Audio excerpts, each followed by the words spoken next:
ইউনূস বাংলাদেশকে আমেরিকার কাছে বন্দী করে দিয়ে গেছে এবং ইউনূসের সময়ে নিরাপত্তা উপদেষ্টা খলিলুর রহমান তার ভূমিকা নিয়ে আমরা কেন সমালোচনা করব? বিএনপি নিজেই সমালোচনা করেছে, প্রচুর সমালোচনা করেছে, এবং সেই সমালোচনাকারী খলিলুর রহমান বিএনপির পররাষ্ট্রমন্ত্রী। আমেরিকার সঙ্গে যার দহরম মহরম সম্পর্ক, এবং নুরুল কবির নিউজের সম্পাদক, তিনি গতকালকে ফেসবুক পোস্ট দিয়েছেন। তিনি খুব আক্ষেপের সাথে বলেছেন যে সরকার এখানে ব্যর্থ হয়েছে, সরকার এখানে একটা অপরিপক্কতার পরিচয় দিয়েছে। তিনি ক্ষুব্ধ হয়েছে, বলেছেন যে ইরানের বিষয়ে সরকারের যে স্টেটমেন্ট, যেখানে ইরানের উপরে আমেরিকার আগ্রাসন হয়েছে, সন্ত্রাসী হামলা হয়েছে, সেইখানে ইরানের পক্ষে না থেকে বাংলাদেশ সরকার সেই সন্ত্রাসী হামলার প্রেক্ষিতে আমেরিকার ঘাঁটিগুলোতে ইরান যে পাল্টা আক্রমণ করেছে, এইটাকে বাংলাদেশ নিন্দা জানিয়েছে। এটা সবটা মেকানিজমের পেছনেই খলিলুর রহমানের প্রতি অভিযোগের আঙুল যায়। নুরুল কবিরের পোস্টেও খলিলুর রহমানকে ইঙ্গিত করা আছে।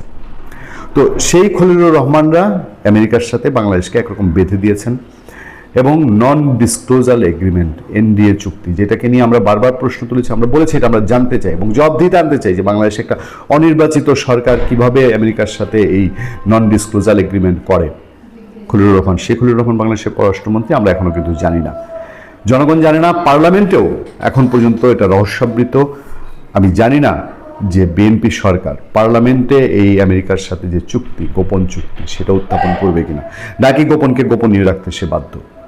এই যে আমেরিকার সাথে গোপন চুক্তির জালে বন্দী বাংলাদেশ, ইরানের বিপক্ষে বাংলাদেশের মানুষের ইমোশনের বাইরে গিয়ে ইরানের বিপক্ষে স্টেটমেন্ট দিতে বাধ্য হলো, সেই চুক্তিতে আসলে কি আছে? কেন আলোচনা করছি জানেন? বলা হচ্ছে ট্রাম্প প্রশাসনের সঙ্গে বাণিজ্য চুক্তি পুরোপুরি নেতিবাচক নয়। বাণিজ্যমন্ত্রী, আমি আলোচনা করব, দেখেন বাণিজ্যমন্ত্রী কি বলছে। ট্রাম্প প্রশাসনের সঙ্গে করা বাণিজ্য চুক্তিকে পুরোপুরি নেতিবাচক দেখছেন না বলে জানিয়েছেন বাণিজ্যমন্ত্রী খন্দকার আব্দুল মুক্তাদির।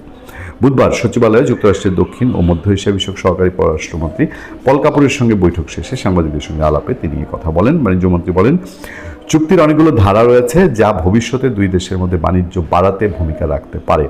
তবে বাণিজ্য চুক্তিতে খারাপ কিছু দেখলে তা সরকারকে দেখিয়ে দিতে হবে।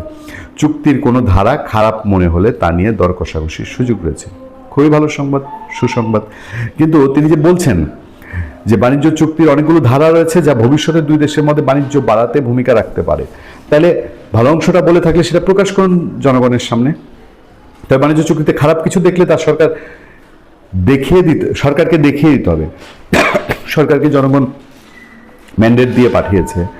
সরকার যদি ভালোটা দেখে থাকে, এই যে তিনি বলছেন যে ভালো কিছু আছে যেটা দুই দেশে বাণিজ্য বাড়াবে, আবার বলছেন যে খারাপ কিছু থাকলে তা সরকারকে দেখিয়ে দিতে হবে। উনি ভালোটা দেখছেন, খারাপটা নিজে দেখেন নাই নাকি? আমেরিকার সাথে গোপন চুক্তির ভোগান্তি কি শুরু হয়ে গেছে বিএনপির? ভাই গাইছেন আমেরিকার এই চুক্তির পক্ষে, যেটা বাংলাদেশের মানুষকে অন্ধকারে রেখে, গোপনে রেখে করা হয়েছে। চুক্তির কোনো ধারা খারাপ মনে হলে তা দর কষাকষির সুযোগ রয়েছে। তাহলে আপনি খারাপটাকে খারাপ বলে জনগণের সামনে প্রকাশ করছেন না কেন? এই জিনিসটা নিশ্চয়ই বাংলাদেশের মানুষ আগামীতে জানতে চাবে। আমি জানি যে today or tomorrow Bangladesh America সম্পর্ক, কূটনৈতিক সম্পর্ক একরকম সবসময় থাকে না, এটা বছরান্তে। আর আমেরিকা যেই জাতি, আমেরিকা যখন যাকে প্রয়োজন হয় ব্যবহার করার পরে ছুঁড়ে ফেলে দেয়। বাংলাদেশে এই চুক্তিতে এমন কি আছে যে ভবিষ্যতে আমেরিকা প্রয়োজন হলে বাংলাদেশকে ছুঁড়ে ফেলবে, তখন এগুলো প্রকাশ পাবে। তার আগে বাংলাদেশের জনগণের নির্বাচিত সরকার পুরো চুক্তিটাই প্রকাশ্যে আনুক। ভালো থাকবেন, সুস্থ থাকবেন। আপনাদের সাথে আমি আতিক রহমান, পূর্ণিয়া।